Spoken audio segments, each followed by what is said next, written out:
Okay, welcome, folks. This is the Deep Dive, and specifically our segment on this day in Grateful Dead history. That's right. And today we're looking at just one source, a review from GratefulDeadBook.com. Yep, it's called Barn Burner. It's Sam Boyd's Silver Bowl.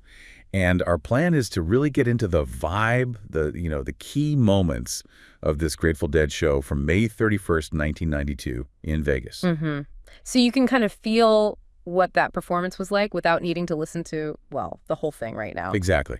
And just a quick heads up, if you want listening guides for all the shows this week, the link for This Week in Grateful Dead History is in the bio. Good stuff. So the review sets the scene pretty quickly, right? This wasn't just any show. No, we're the end of a run, third night of 3 at the Sam Boyd Silver Bowl. And the reviewer, they don't hold back. Yeah. Calls it an absolute barn burner from start to finish. Yeah, and gets even bigger picture, says the whole run was maybe one of the best of the 90s. Wow, okay.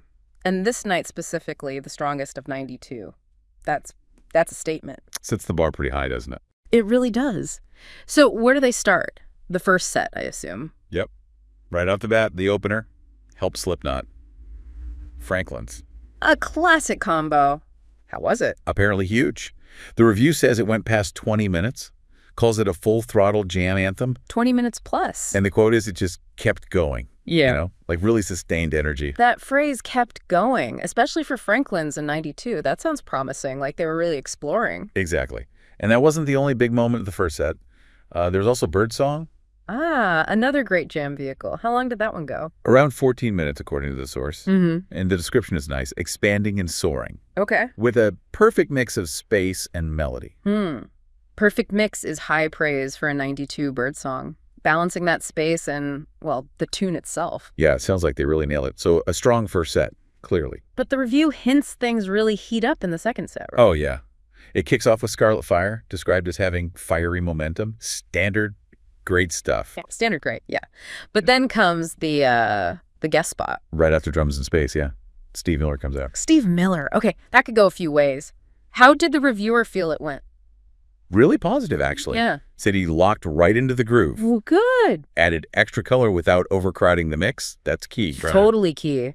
Especially with the Dead sound. Yeah. And there was something else. Yes, this is interesting. Sounded very rehearsed. Very rehearsed. Okay, Yeah. so not just winging it. That suggests some real integration. Seems like it. And he was in for a big chunk. Spoonful the other one, Morning Dew. Whoa, that's a serious sequence to sit in on. Spoonful into other one into Dew. With Miller. And the review claims this whole section seriously elevated this show to another level. I bet. Especially that Morning Dew. How was his playing described there? This is maybe the peak description. Deep, emotional, absolutely soaring. No, on Morning Dew. That's incredible praise. You can almost hear it. Makes you really curious, doesn't it? His blues rock thing meeting that, post-Space Dead vibe into Morning Dew. Yeah, absolutely. So epic sequence with Miller. Did he stick around? He did. Stayed for the encore. And it was a double encore. Oh, what did they play? Baba O'Riley, Tomorrow Never Knows. Get out of here. Baba O'Riley and Tomorrow Never Knows, with Steve Miller still playing. Yep. The review calls it the perfect final exclamation mark, unexpected, blistering, and completely unforgettable. Man, that sounds like quite the finish. Unexpected is right. So, yeah, wrapping it up, the source just hammers home this feeling of scorching through and through show. Not just moments, but sustained heat, elevated by the guest spot. Right. So hopefully jumping into this review gives you a real taste of what made that night, May 31st, 92, feel so special, according to this writer. Yeah. You get the vibe without the full multi-hour commitment right now. Yeah, it paints a vivid picture. High energy, the Miller factor, really lifting things. And maybe something to think about. Yeah.